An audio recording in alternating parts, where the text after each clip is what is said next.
The letter that never reached him. The autumn wind swept through the royal gardens of Valmont, carrying with it the scent of fading roses and the promise of rain. The sun had just begun to descend beyond the horizon, staining the sky with amber and violet hues, while the grand castle loomed over the valley, its towers etched in gold by the dying light. Lady Evelyn de Montclair sat by the balcony of her chamber, her quill trembling slightly as she pressed it to the parchment. Her ink-stained fingers betrayed how many times she had written and rewritten this same letter. The candle beside her flickered, its light catching the silver threads woven into her gown, a gift from her late mother, worn only when she needed courage. "Your Highness," she began, pausing as the words faltered, "I have no right to address you so, and yet my heart defies the distance between us. Each day that passes feels longer than the last, each breath heavier with what I dare not speak aloud." Her handwriting, usually graceful, wavered as her thoughts tangled with emotion. She wasn't supposed to feel this way. The letters had started innocently, a means of gratitude to the prince who had once saved her father's honour at court. But as weeks turned into months, her words grew tender, her ink more confessional. What began as admiration had become longing. Outside her window, the guard towers gleamed like sentinels in the fading light. From one of them, Captain Alaric Dane stood at his post, eyes scanning the outer courtyard. He was a man of quiet discipline, broad-shouldered, his armour worn from years of duty rather than vanity. His gaze seldom wandered from his station, but tonight his eyes lingered toward the high window where Lady Evelyn wrote. He did not know her personally, only her reputation. The Duke's daughter, noble and untouchable, promised by arrangement to Prince Thalon of Eredon. It was a union of alliance, not affection. Everyone in the kingdom knew that. Everyone except, perhaps, her heart. The next morning, as dawn gilded the castle in silver mist, Evelyn sealed her letter with the Montclair crest and whispered to her maid Clara, "Send this with the courier bound for Eredon. Tell him it must reach the prince himself."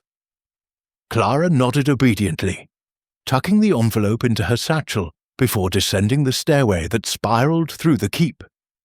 But fate, ever watchful, had its own design. At the main gate, the courier was delayed by an unexpected inspection. Rumours had spread of spies smuggling messages disguised as royal correspondence. Every dispatch now required examination by the captain of the guard, and that captain, by cruel coincidence or divine will, was Alaric Dane.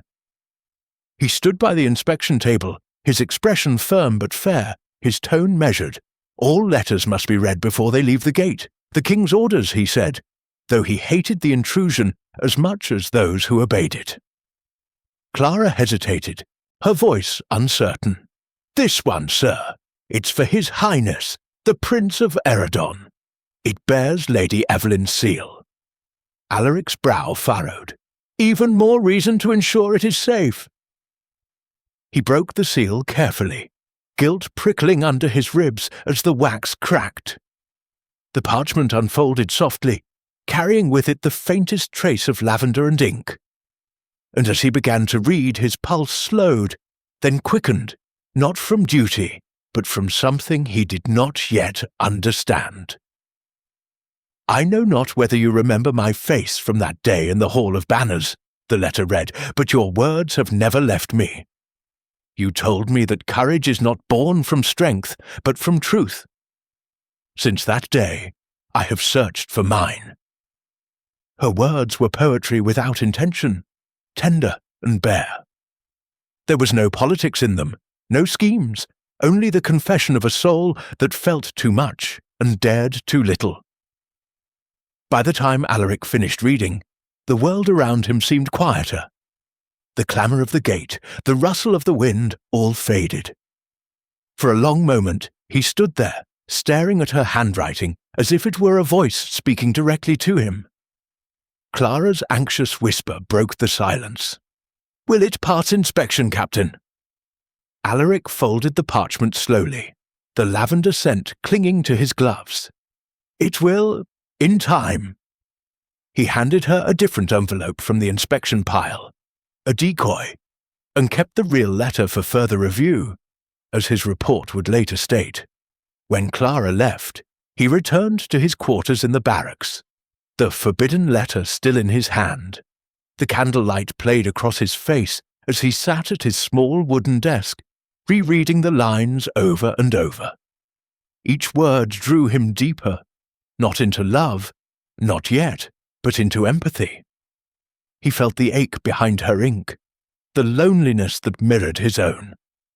A soldier's life left little room for gentleness, and yet here it was, in her script, soft, uncertain, and utterly human. He knew he should destroy it. He knew that by keeping it, he broke both law and honour. But he also knew that no law could silence what stirred in his chest that night. Outside, the rain began to fall, quiet at first, then steady. He looked toward the castle's high towers, imagining her there, asleep beneath a canopy of velvet, unaware that her letter had found a different reader. And as the thunder rolled across the valley, Alaric whispered to the parchment lying on his desk, "Forgive me, my lady, but tonight your words were meant for me." The guard who read between the lines. The next morning dawned grey and cool, with low clouds hanging over the fortress like heavy curtains. The castle of Valmont, proud and ancient, stood as if carved out of the mist itself. The banners hung limp in the damp air, their crimson faded by the season's chill. Captain Alaric Dane had barely slept. The candle in his chamber had burned low through the night, its wax hardened over the parchment he had no right to keep. He had read Lady Evelyn's letter more times than he would admit, each reading etching her voice deeper into his mind. He told himself it was duty, that he was ensuring no treason hid behind her words. But deep down, he knew better. What bound him to her letter wasn't suspicion, it was longing. He folded the parchment again, tucking it inside a small leather pouch he wore under his armour. He didn't know why. Perhaps it was the scent of lavender still faintly clinging to it. Perhaps it was the way she had written truth, as though the word itself hurt her hand. That day, the castle stirred with anticipation. The court had received word that Prince Thalon of Eredon, the very man Evelyn wrote to, was to visit Valmont before winter's end. The alliance between their kingdoms was to be sealed with his betrothal to her.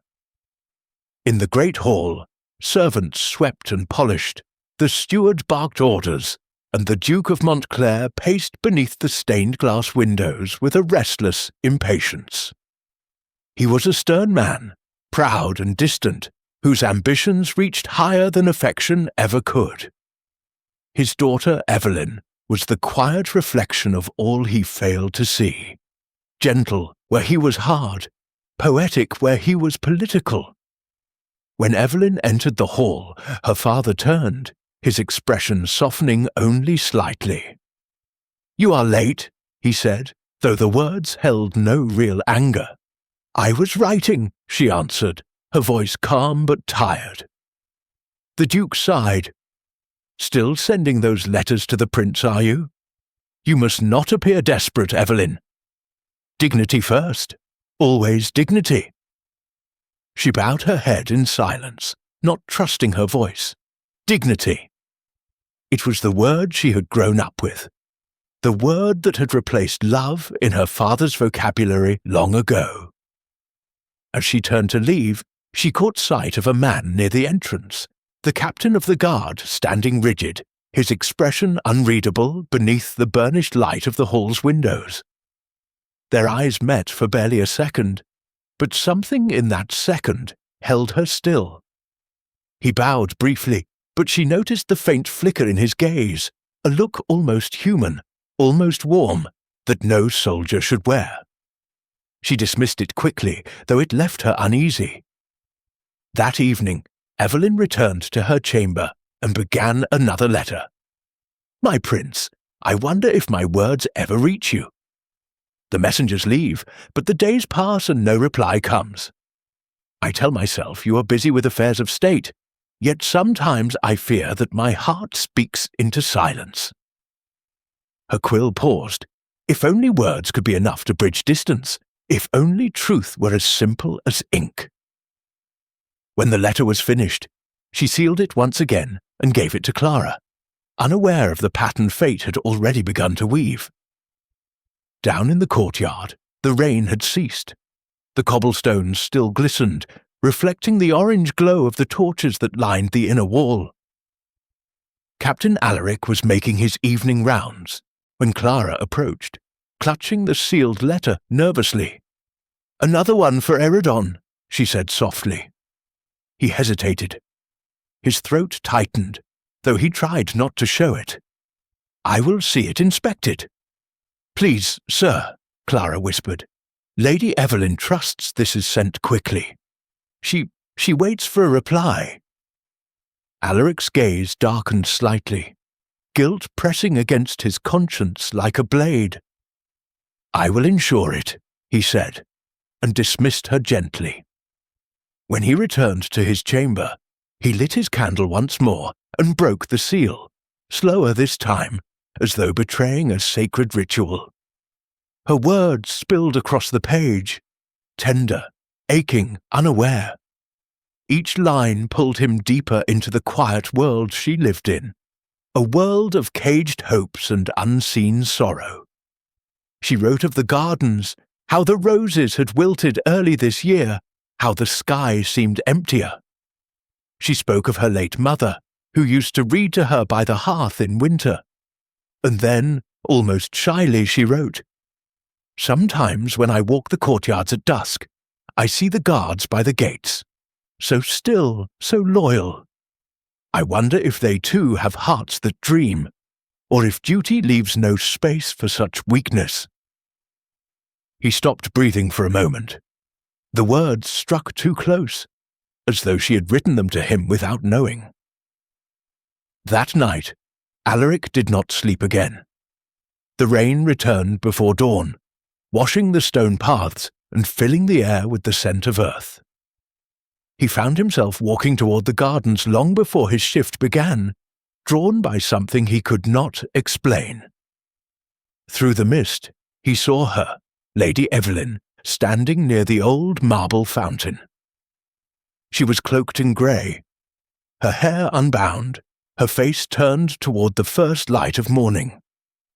He froze, half hidden by the ivy wall. She was humming a tune, soft, sorrowful, like a lullaby remembered from another life. Then she turned, suddenly aware of his presence. "Captain Dane," she said, startled but composed. "You walk early," he bowed. "The rain brings quiet, my lady. It makes the grounds safer to patrol." She smiled faintly. "Safe, yes, though I sometimes think there is little left in this world that feels truly safe." He dared a glance at her, really at her, and saw the weariness in her eyes, the kind that no noble life could soften. "My lady," he said carefully, "forgive my boldness, but you seem burdened." Evelyn's lips curved with a trace of amusement. "Do all guards concern themselves with the troubles of their lady?" "No," he admitted, his voice low. "Only one who sees them." Something in the way he said it made her look away, though not out of offence. The air between them grew quiet again, filled with the sound of distant bells, and the whisper of rain dripping from the ivy. "I thank you, Captain," she said softly, "but you need not worry. My thoughts are merely for the page." He inclined his head, forcing himself to step back to restore the invisible line that divided their worlds. Yet, as he walked away, the memory of her voice, that fragile steadiness, followed him like a ghost. Back in his chamber, he opened her letter once more and read it in full, his heart steady and aching all at once. It was then he realized he had crossed a line long before speaking to her. Not when he opened her seal, not when he read her words, but when he began to feel them. That night, he took out his own scrap of parchment and for the first time in years began to write. "My lady, I will never send this, yet I must write it. You asked if men of duty dream. I do. But my dreams are never mine to keep." He stopped there, sealing the paper away, as though burying a sin. Outside, the bells of Valmont tolled the hour. In the great tower, Lady Evelyn sat awake, pen in hand, wondering why the prince never replied, not knowing that her words already lived in another man's heart. Secrets in the courtyard. The days that followed carried an unease through the castle, an undercurrent of change that no one could name but everyone could feel. Winter's approach had turned the air crisp, and the courtyards were now carpeted with fallen leaves, their amber and gold turning brittle beneath the boots of soldiers and servants alike. Lady Evelyn found herself walking those courtyards more often than before. Her letters, though still written faithfully, had become quieter, more reflective, no longer declarations of hope, but confessions into the void. The prince's silence stretched on, a wound disguised as patience. Still she wrote, as if her heart refused to surrender its voice. "My prince, perhaps my words are too small to reach you. Or perhaps, if you do read them, they are too unworthy of your reply. Yet I write, not because I expect an answer, but because silence itself has become unbearable." Unbeknownst to her, those letters no longer crossed the borders of Valmont. They lived in a locked drawer in Captain Alaric Dane's quarters, each parchment read until nearly memorized, each word a quiet torment he could not abandon. He told himself that after each inspection he would forward them properly. But every time he reached for his seal, something in him stopped. A voice whispering that her heart was safer in his keeping than in the hands of a distant prince who might never care. That morning, the castle stirred with preparation for the annual feast of the harvest moon. The great hall glittered with gold-draped banners and garlands of dried flowers. Laughter echoed through the corridors as maids hurried with linens and trays, their faces flushed from the cold. Lady Evelyn was expected to attend, though she dreaded it. Such events were parades of power more than celebration, opportunities for noblemen to flatter her father, and for her to pretend she was a daughter who obeyed without question. As she stood by her window, fastening a silver clasp at her throat, Clara entered, a folded note trembling in her hand. "My lady," she whispered, "I found this outside your door this morning. There was no seal, only your name written plainly." Evelyn frowned and opened it. Inside was a single line, penned in a careful, unfamiliar hand. "The prince's heart does not know what your letters hold, but another's does." Her chest tightened. The ink was dark, the message simple, yet it felt like a confession, one both terrifying and tender. She read it twice more before tucking it away, her pulse unsteady. Who could have written such a thing? No one but Clara knew of her correspondence, and no one else should have had access to her chamber door. But she said nothing, not yet. Some secrets she knew were meant to unfold on their own. That evening, as torches flickered along the courtyard walls and the laughter of the feast spilled from the great hall, Evelyn escaped into the gardens for air. She could not bear the shallow flattery of the nobles or her father's constant reminders of her duty. The moon hung low, casting silver light over the fountain and the skeletal remains of the rose bushes. The sound of boots on stone made her turn. Alaric Dane stood a few paces away, his armour half-shadowed, his expression unreadable. "My lady," he said, bowing slightly. "Forgive the intrusion. The grounds are not safe this late." "Safe," she murmured, glancing at the walls that had caged her all her life. "You guards are so fond of that word." He hesitated, then stepped closer. "It is my word to keep." Evelyn's gaze lingered on him longer than was proper. There was something about his voice, a quiet depth, a warmth not often found among men trained for obedience. "Tell me, Captain," she asked softly, "have you ever received a letter that changed you?" He froze, the air between them suddenly sharp. "Letters are not meant for men like me, my lady." "Perhaps not," she said, tilting her head slightly, "but I think some letters find their readers regardless." Their eyes met, hers searching, his guarded. For one fragile heartbeat, the silence between them was not emptiness but connection. He could have lied, could have turned away and let the moment die. But something in her voice, in the ache he heard within it, made him speak. "There are words," he said quietly, "that reach where they were never meant to. And once read, they cannot be forgotten." Her breath caught. "Then you know what it is to be haunted by what you've read?"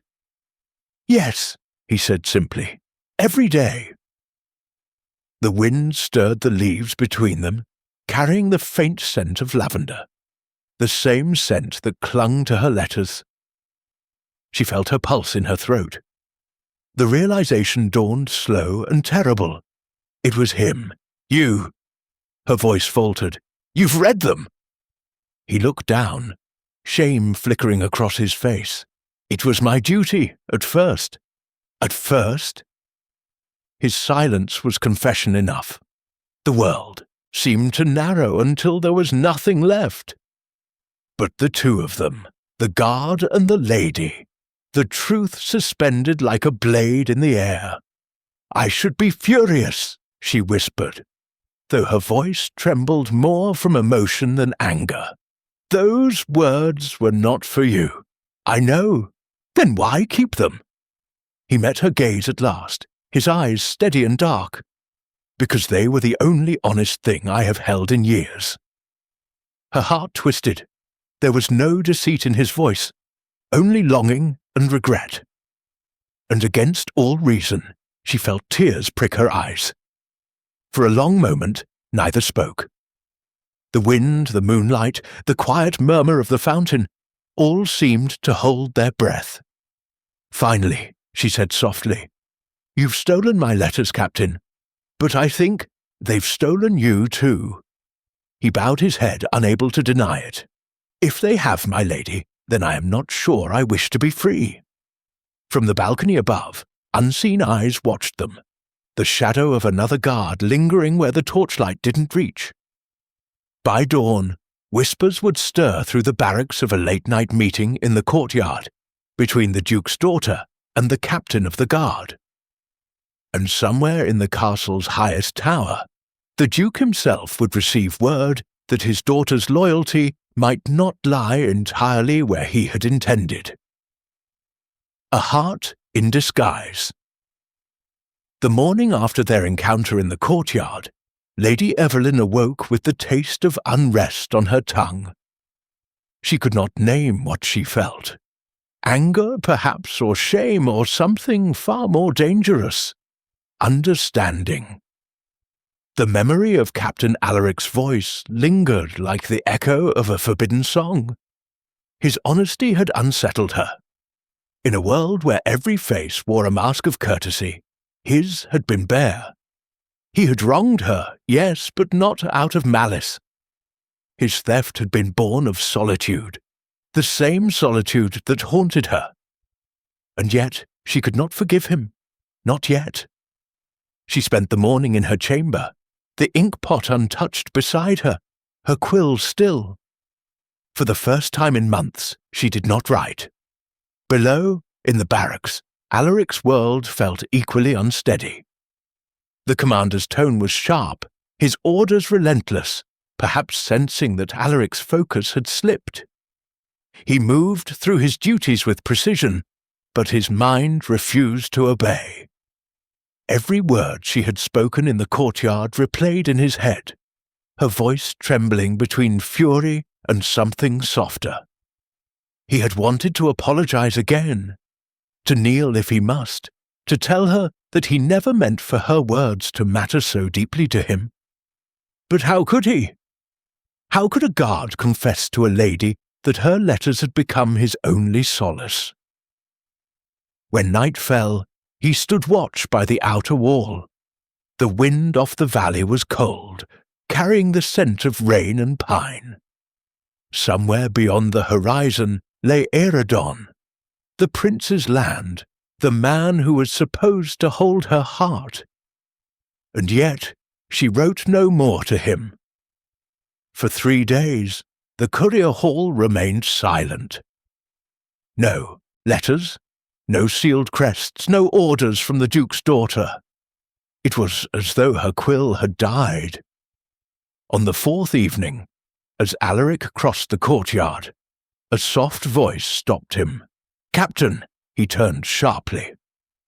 Lady Evelyn stood beneath the torchlight, cloaked in grey, her expression unreadable. Her hair, unpinned, caught the faint shimmer of the flames. "My lady," he said, bowing low, heart thundering, "you should not be out here after dusk." "I find that dusk is the only hour I can breathe," she replied. Then, after a pause, "Walk with me." He hesitated. It would not be proper. "Neither is what you've done, Captain," she said quietly, her eyes glinting. "And yet here we are." He followed her into the shadowed paths between the hedges, where the fountain murmured and the scent of wet earth hung in the air. She stopped near the marble bench, where they had spoken nights before. "Tell me," she said, turning to him, "what did you find in my letters worth keeping?" He met her gaze, his voice low and steady. "Truth, my lady, and loneliness, the kind a man recognizes because he carries it himself." Her breath trembled. "You had no right to share in it." "I know," he said, the words thick with regret, "but I could not stop. Each line was a light in the dark I live in. You gave meaning to duty I thought had none." Evelyn looked away, her eyes glistening faintly in the torchlight. "You speak as though my foolish heart were a gift." "It was," he said simply. The honesty in his tone disarmed her. She had faced courtiers who lied with poetry, men who praised her beauty to mask their greed, yet this soldier, with calloused hands and weary eyes, spoke with the gravity of someone who had never learned to lie, and it frightened her. "You must never speak of this," she said, voice barely above a whisper. "If my father were to know, I would be executed," he finished calmly. "Yes, I know." Her eyes widened. "Then why risk this, even now?" He took a slow breath. "Because for the first time in years, I feel alive when I hear your voice." She turned from him, her heart pounding so hard it hurt. "You shouldn't say such things." "Then stop walking where I can find you," he said quietly. "Stop looking at me as though you already have." Silence fell. Sharp, trembling, alive. The sound of distant footsteps broke it. Guards approaching. They both stiffened, instinct drawing them apart. Evelyn's cloak swirled as she stepped back into the shadows, her voice urgent but soft. "Go, please," he hesitated, eyes locked with hers one last time before he vanished down the corridor, melting into the darkness like a secret swallowed by night. Later that evening, Evelyn sat once more at her writing desk. The candle flickered low, casting golden light over her ink-stained fingers. She took out fresh parchment, but this time she did not write "A Prince." Her hand paused above the page before she began. "There was a man who was never meant to read my words. He did, and in doing so, he saw me more clearly than any who were supposed to. I hate him for it, and I think I cannot stop thinking of him either." She did not seal this letter. She did not even sign it. When she finished, she folded it carefully and placed it upon her window-sill, letting the night wind decide its fate. By dawn, when Alaric returned from the Northern Wall patrol, a folded paper lay on the courtyard fountain, the same fountain where they had first spoken. The parchment was damp with dew, the ink slightly blurred, but still legible. He read it once, twice, and for the first time in his life, a soldier's stoicism broke. He closed his eyes, pressing the letter to his chest, his breath unsteady. It wasn't a confession of love, not yet, but it was a beginning. And beginnings, he knew, were always dangerous things. In the days that followed, whispers grew louder in the castle. Someone had seen the lady walking in the gardens at night. Another claimed to have seen the captain lingering near her balcony. The Duke's suspicion sharpened. One evening, as Alaric prepared for inspection, his superior, Commander Rhys, stopped him. "The Duke has ordered increased surveillance around the lady's chambers," Rhys said bluntly. "He believes she may be distracted. You are to report any unusual visitors." Alaric bowed, masking the flicker of dread that crossed his face. "As you command." But he knew that the greatest danger to her was no intruder from outside. It was the secret that lived quietly between them, pulsing like a forbidden heartbeat in the dark. That night, as snow began to fall over Valmont, the world seemed to hold its breath. In one tower, a noble woman wrote letters she would never send. In another, a soldier read them as though they were his prayers. And beyond the walls, a royal messenger galloped through the snow with news that would soon change everything. Prince Thalon of Aradon was coming, not for diplomacy, but for marriage. Shadows of the throne snow blanketed the kingdom of Valmont in a hush so complete it felt almost sacred. From the high ramparts, the world looked like glass, frozen rivers like veins of silver, trees glimmering with frost beneath the pale winter sun. But peace was an illusion. Beneath the calm shimmered tension, sharp as a blade drawn in silence. Word had spread.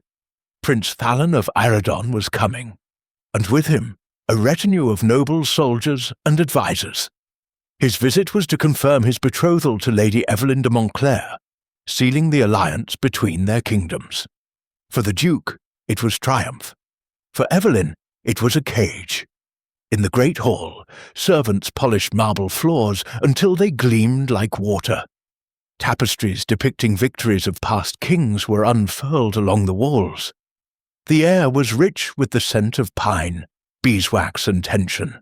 The Duke stood at the head of the dais, his robes embroidered with gold thread, his expression cold and resolute. Beside him, Evelyn stood in a gown of deep blue velvet, her hair bound with silver ribbons. She was every inch the image of nobility, composed, poised, perfect. But her heart was elsewhere. She had not seen Captain Alaric since the night she left that unsealed letter. He had disappeared from his usual posts, replaced by younger guards. Rumour whispered he had been reassigned to the outer gates. A punishment, she thought bitterly, though no one had spoken of it aloud. She could not ask, could not search. To do so would expose them both. So she did what she had always done. She smiled through silence. The sound of trumpets split the air. The gates of Valmont opened, and the prince's entourage entered in a gleam of silver and crimson. Horses poured the snow, their breath rising in clouds, and Prince Thalon of Aradon dismounted first. Tall, fair-haired, with the proud bearing of a man raised to command. His cloak was lined with fur, his boots spotless despite the journey. He approached the Duke with the confidence of royalty and bowed with practised grace. "Lord Montclair, it has been long since our kingdoms shared one roof, and it shall be our honour to keep you beneath it," the Duke replied, his voice booming. Then Thalon turned to Evelyn. His smile softened, though his eyes, sharp and assessing, lingered too long. "My lady," he said, taking her gloved hand, "your letters were most enlightening." Evelyn froze. For one fleeting, dizzying instant, she thought he knew. But the prince continued smoothly. "I am told you write with wit and grace. Your father mentioned your fondness for the pen, a rare virtue in a noblewoman." Relief warred with humiliation. "I write only to pass the hours, your highness." "Then perhaps you shall pass some with me," he said, smiling faintly. "I would know the woman who will soon bear my name." Her heart constricted. She curtsied, the motion automatic, while her father's pleased smile burned at her back. That night the castle feasted. Music and laughter filled the hall. Wine flowed like rivers, and candles glittered in crystal chandeliers. Yet beneath the laughter, Evelyn felt only the pulse of dread. She sat beside the prince, answering his questions with polite smiles, while her thoughts drifted endlessly to the man who was not in the room. Was Alaric still within the walls? Did he think of her as she did him, or had he forced himself to forget? The prince's voice broke through her thoughts. "You seem distant, my lady. Are you unwell?" "I am merely tired, your highness," she murmured. Thalon's gaze lingered on her a moment too long. "Tired or troubled?" Before she could answer, the hall doors opened, and the guard captain was announced, not Alaric, but Commander Rees, his silver insignia gleaming. Behind him walked a group of Ebb soldiers returning from their watch, and among them, her breath caught, Alaric. He stood at the edge of the hall, half hidden in shadow, helmet beneath his arm, eyes fixed ahead with the stillness of stone. His armor was plain, his posture rigid, his expression unreadable, yet she felt him like a flame in the cold. The prince followed her gaze. "A loyal guard, is he not?" Evelyn startled. "Yes, very," Thalon chuckled lightly. "I hope all your loyalties remain so firm, my lady." It was said as jest, but there was something in his tone that made her skin prickle. When the feast ended, Evelyn fled to the balcony for air. The snow had begun to fall again, soft and relentless. She pressed her palms to the stone railing, the night wind sharp on her cheeks. Below, she saw movement, a lone figure crossing the courtyard. She knew that gait instantly. Her heart leapt before reason could stop it. She pulled her cloak around her shoulders and slipped down the servants' stairway, moving like a shadow through the quiet corridors. Outside, the snow crunched beneath her slippers. "Captain," she whispered. He turned, and for a moment the years of duty fell away from his face. "My lady," he breathed. "You were reassigned," she said, her voice trembling. "Why?" "Because I failed to keep my distance." She shook her head. "No, because my father suspects something he cannot yet prove." He took a step closer, the faint torchlight painting his features in gold and shadow. "Then we must end this before he can." Her eyes filled with tears that glimmered in the snowlight. "Do you wish it ended?" He hesitated, the silence between them louder than the wind. "No," he said finally, "but I must." The words shattered her. She turned away, but he caught her wrist gently. "Evelyn." Hearing her name on his lips undid her. She faced him again, and in the stillness of the snow their restraint crumbled. "I do not want to forget you," she whispered. "And I," he said softly, have tried to forget you every hour since I first read your words." He brushed his gloved hand against her cheek just once, reverent, fleeting. Then, from the shadows near the gate, a flicker of movement, a figure in royal crimson, watching. Prince Thallon. For an instant, their eyes met across the courtyard, though Alaric did not see him. The prince's face darkened, his hand curling into a fist. Without a word, he turned and disappeared into the hall, his silence promising what morning would bring. By dawn, the storm had passed, leaving the castle buried in white. Bells rang through the corridors, summoning the duke, the guards, and the prince to the great hall. Alaric stood among the ranks, unaware that fate had already drawn its sword. At the dais, the prince's voice was calm, smooth, almost pleasant. "Last night," he began, "I walked the courtyards to clear my thoughts. And what did find?" He paused, his gaze sweeping over the room, landing on Evelyn for just a breath. "A guard," he said, "too near a lady he serves." A murmur rippled through the hall. The duke's expression hardened. Evelyn went pale. The prince continued, "I saw no treachery. But appearances, as you know, can wound reputations.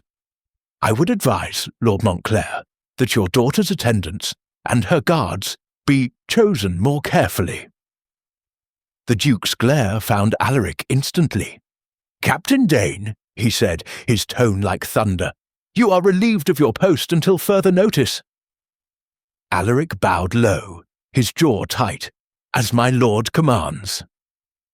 Evelyn wanted to speak, to protest, but the prince's sharp glance silenced her. When the hall emptied, she fled to her chamber, tears blurring her sight. On her desk lay a single folded parchment, not hers, but his. She opened it with shaking hands. "My lady, if fate ever allows, I will stand where I can speak your name without fear. Until then, remember this. The letters I stole were never yours alone. They became mine the moment I understood them." Her tears fell onto the page, smudging the ink. And for the first time since she began writing, Lady Evelyn de Montclair could not find words to answer. When truth demands a price, Captain. Alaric Dane was no longer seen within the inner walls of Valmont Castle. His duties had been reassigned to the outer watchtowers, a silent punishment that needed no decree. To most, he was forgotten, but to one heart, he was everything. Lady Evelyn watched from her window each dawn as the guards changed shifts. Among the grey cloaks, she could always tell which figure was his, the one who stood straighter, who moved with calm precision, even as the wind howled across the parapets. Every morning, she left a candle burning by her window until the sun rose. It was her only message now, a wordless promise that she was still waiting. In the great hall, politics swirled like smoke. Prince Thallon had extended his stay under the pretense of discussing trade and borders. But his reasons were far from mercantile. His pride, wounded by what he had witnessed in the courtyard, demanded satisfaction. "She is to be my wife," he told the Duke of Montclair one evening, pacing before the fire. "And yet she looks at a mere soldier, as though he were her son." The Duke's expression was carved from stone. "My daughter's conduct will be corrected. The guard will be dismissed quietly. His kind thrives on scraps of attention. Remove the source, and he will vanish." But Thallon's lips curved in a smile that did not reach his eyes. "Dismissal? No, my lord. Treason is punished, not dismissed." The Duke turned sharply. "Treason? You exaggerate. There is no proof of impropriety." The prince's voice was silk over steel. "A man who covets the betrothed of a future king is already guilty, if not of act, then of intent, and intent, in the eyes of power, is enough." The Duke hesitated, torn between his ambition and the whisper of conscience. You would make an enemy of your bride by harming her servant. Then she shall learn, Thalon said coldly, that love for a crown demands sacrifice. That night, Alaric was summoned. 2 guards escorted him through the corridors to the great hall. The torches burned low, their flames flickering against the stone pillars. At the dais stood the Duke and Prince Thalon, one grave, the other smiling faintly. "Captain Dane," the Duke began, "you have served this household for many years. Your loyalty has not gone unnoticed." Alaric bowed. "I have done only my duty, my lord." "And yet," the Duke continued, "your duty has faltered. 'Tis come to my attention that your conduct toward Lady Evelyn has been unbecoming of your station." The air thickened. Alaric raised his head slowly. "My conduct, my lord, has been nothing but honourable." Thalon stepped forward, his voice calm but edged. "Then perhaps you can explain what I saw. A guard in the courtyard, speaking to his mistress in a manner no soldier should dare." "I spoke only words of loyalty," Alaric said. Tholin's eyes glinted. "Then you will not object to proving it." He nodded to the guards. They dragged forth a small chest and set it before the Duke. Inside lay several folded parchments, letters, their wax seals broken, Evelyn's letters. Alaric's heart froze. "I found these," the prince said softly, "among your quarters. Curious, is it not, that a man so loyal should keep the private correspondence of his lady?" Alaric's pulse thundered. He had burned every note she gave him, except one. The first, the one he had never been able to destroy. The Duke's face darkened. "Explain this, Captain." For a long, shattering silence, Alaric said nothing. Then, quietly, "I cannot." The Duke slammed a hand against the chest. "Then you admit it." "I admit only that I read what I should not have," Alaric said, his voice low but firm. "But I have never dishonoured her." Thalon smiled thinly. "That depends on what one calls dishonour." The Duke turned away weary. "You will be stripped of rank and sent to the border garrisons. Leave before nightfall, Captain. Pray that I do not allow the prince's wrath to dictate more." That evening, as the snow began to fall once more, Evelyn learned of his exile.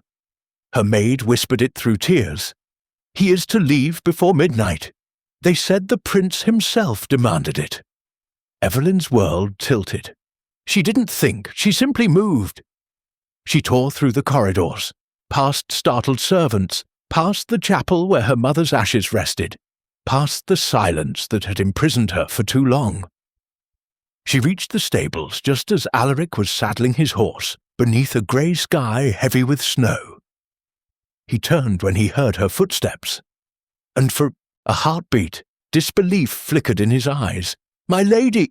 "No!" she said, breathless, her voice breaking. "Don't call me that, not now!" He tried to speak, but she shook her head, stepping closer. "You're leaving because of me?" "I'm leaving because I stayed too long," he said softly, "because I forgot what lines could never be crossed." Her tears fell freely now. "I would cross them all for you." He looked at her then, truly looked. "And if I let you, what would become of you? You'd lose everything, your name, your home, your freedom." "Then they mean nothing," she whispered, "if I must live without you." He took her hand, rough, calloused, trembling. "Evelyn, don't. You don't know the world I come from. It would swallow you whole." "I know your heart," she said. "That's enough." He closed his eyes, his control unravelling. "You should not have come." "Would you have left without saying goodbye?" He hesitated. Then, with a voice that cracked beneath its weight, "Yes, because if I saw you again, I wouldn't go." The silence between them trembled, fragile, desperate. Then, from the shadows of the stable arch, a sound, the scrape of boots on stone. They turned to see Prince Thallon standing there, expression unreadable. Behind him, 2 soldiers stepped forward, hands on their swords. "So this is how loyalty dies," the prince said, his voice calm. "Not with treachery, but with love." Evelyn stepped in front of Alaric, trembling but defiant. "If you harm him, I swear—" "You swear what, my lady?" Thallon interrupted coldly. "To defy your betrothed before the gods? To shame your father's house?" Alaric reached for her hand, then let it go. "Your Highness," he said quietly, "this was my doing. She is blameless." Thallon's eyes hardened. "You forget your place." "No," Alaric said. "I remember it too well." He knelt, unbuckled his sword, and laid it at the prince's feet. "My service ends here." For a long moment, Thallon said nothing. Then he turned to his men. "Take him. See him to the border by dawn. If he turns back, kill him." Evelyn gasped. "No." The prince looked at her, almost pitying. "You will thank me one day, my lady, when your heart learns what duty requires." And with that, he left her in the falling snow, the soldiers dragging Alaric away, his eyes meeting hers one last time. No words were spoken, but everything was said. That night, Evelyn sat at her desk once more.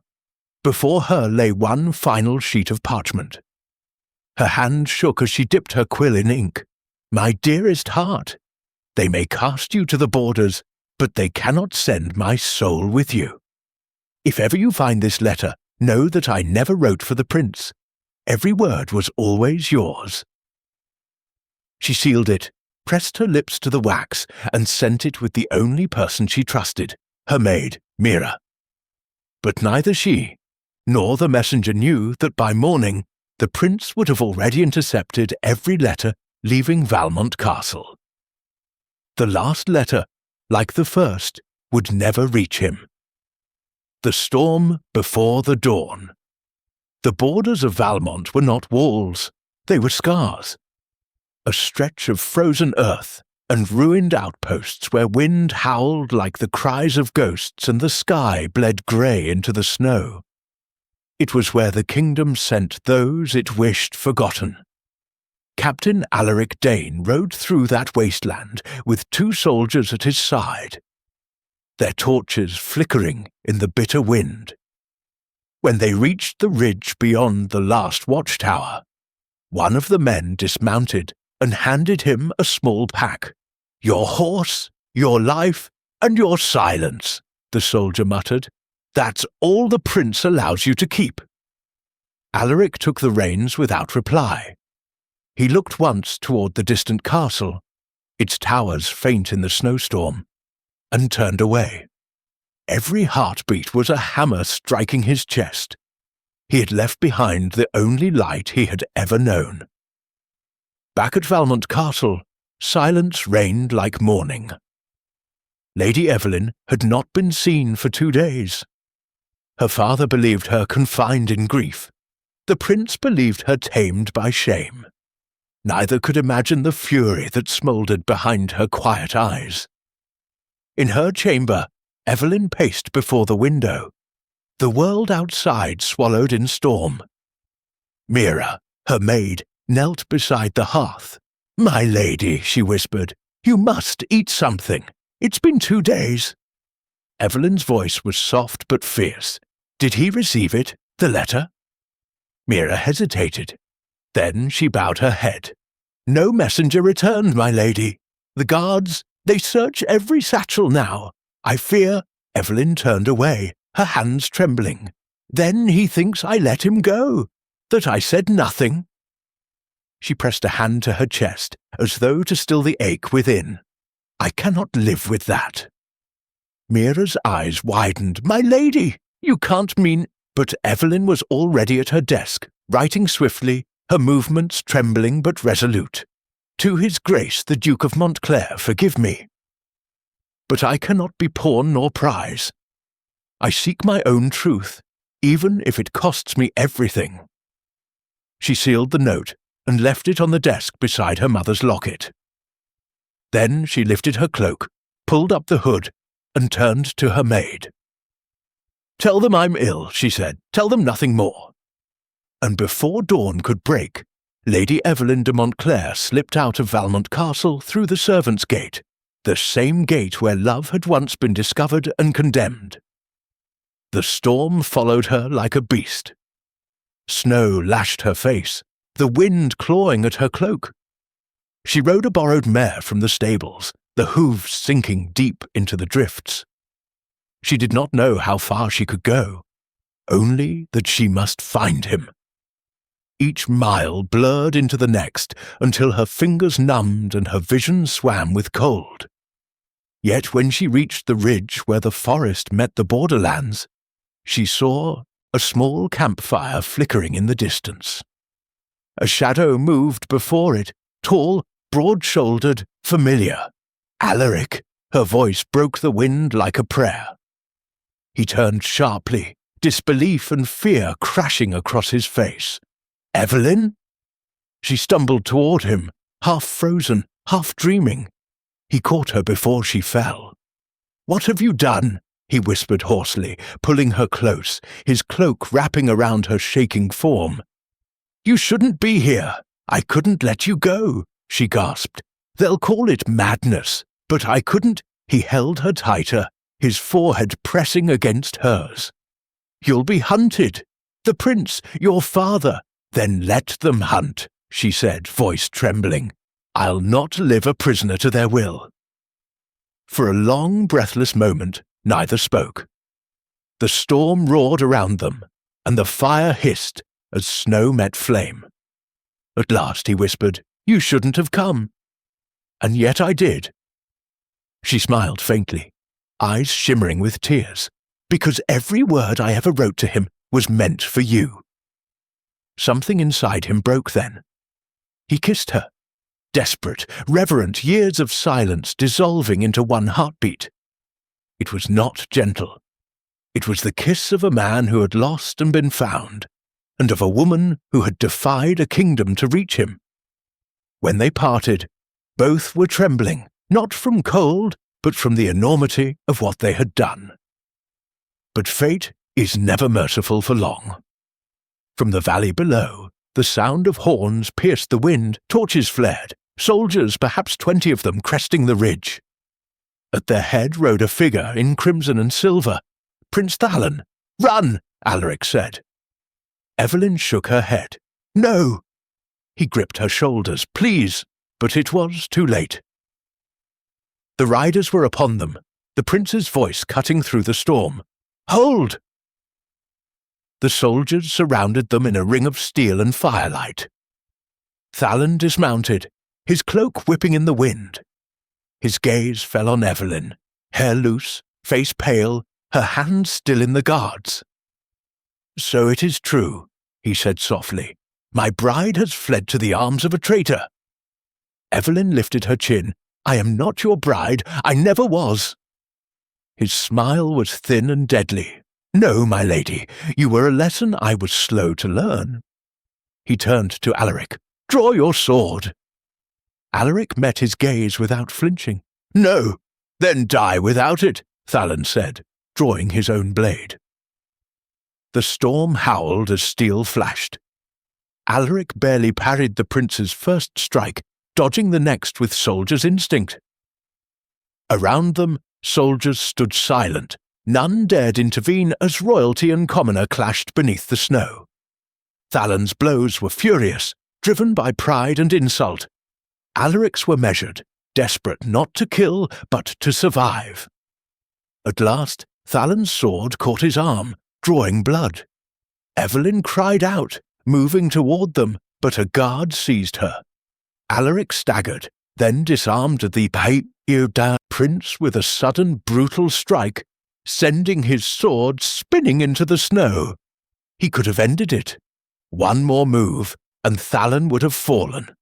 But he stepped back. "Enough," he said, panting.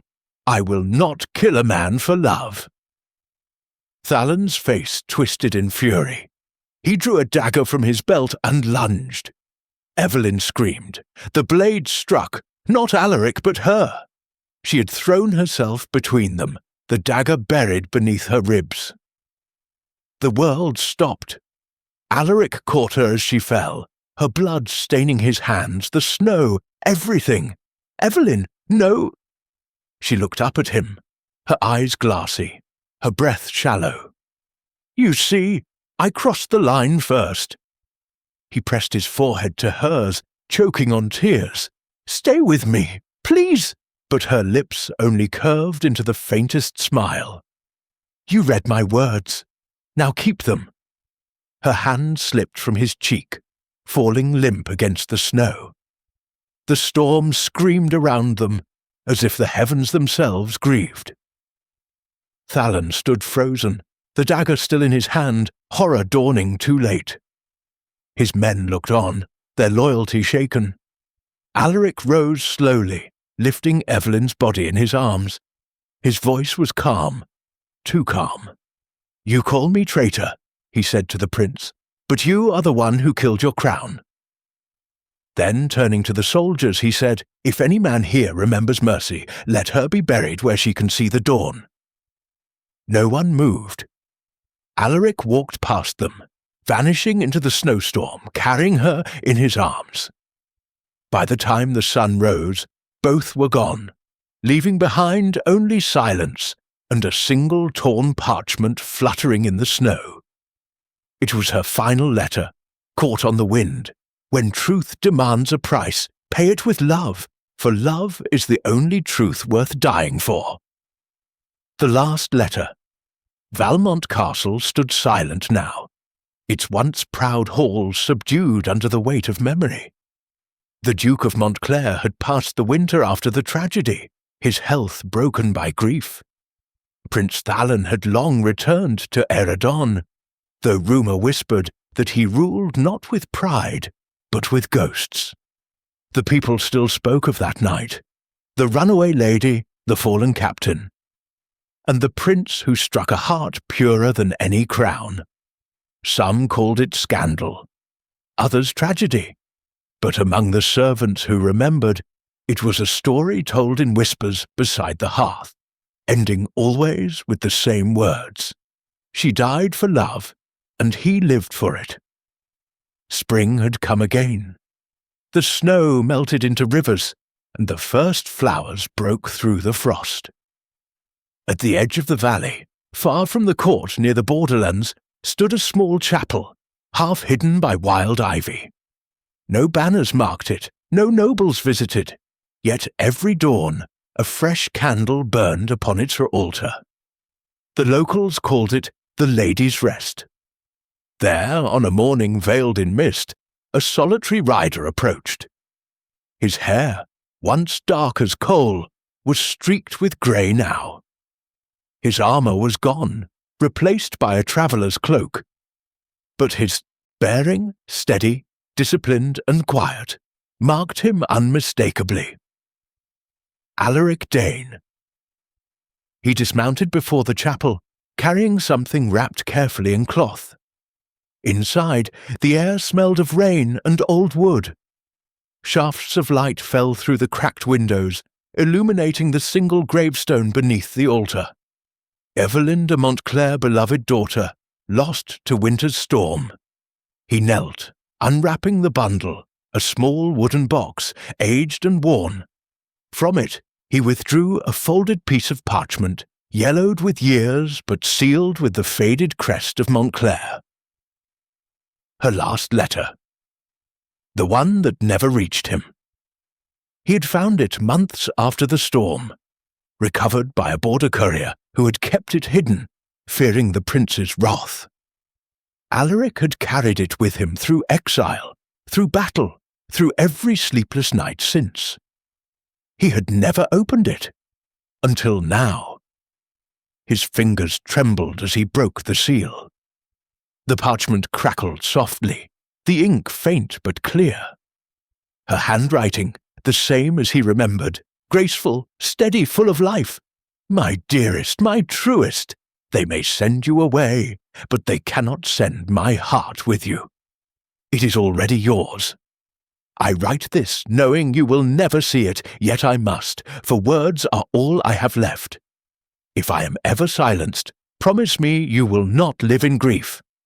Promise you will remember not the end, but the moments that made us, the letters, the glances, the nights we never spoke yet, understood.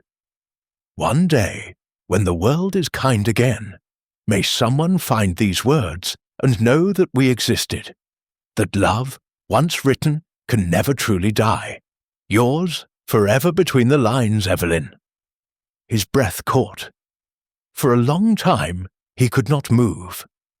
The letter slipped slightly in his hand, dampened by the tears he no longer tried to stop. Outside, the wind stirred, whispering through the chapel's broken windows. A sound almost like her voice. "You found me," it seemed to say. He smiled faintly, placing the letter at the base of her gravestone. "I was only ever following your words," he murmured. Then he opened the box once more and drew out something else, his old guard insignia, the bronze emblem of Valmont. He set it beside the letter. "My duty ended long ago," he whispered, "but my promise didn't." Years later, when travellers passed through that valley, they would sometimes stop at the ivy-covered chapel. They would see beneath the altar 2 names carved side by side into the stone, one older, one added later by an unseen hand, Evelyn de Montclair, Alaric Dane, where ink became eternity. And on certain spring mornings, when the mist was soft and the air smelled of rain, a folded parchment could be found resting on the stone, its handwriting strangely familiar. Her letters were meant for the prince, but the guard read every word.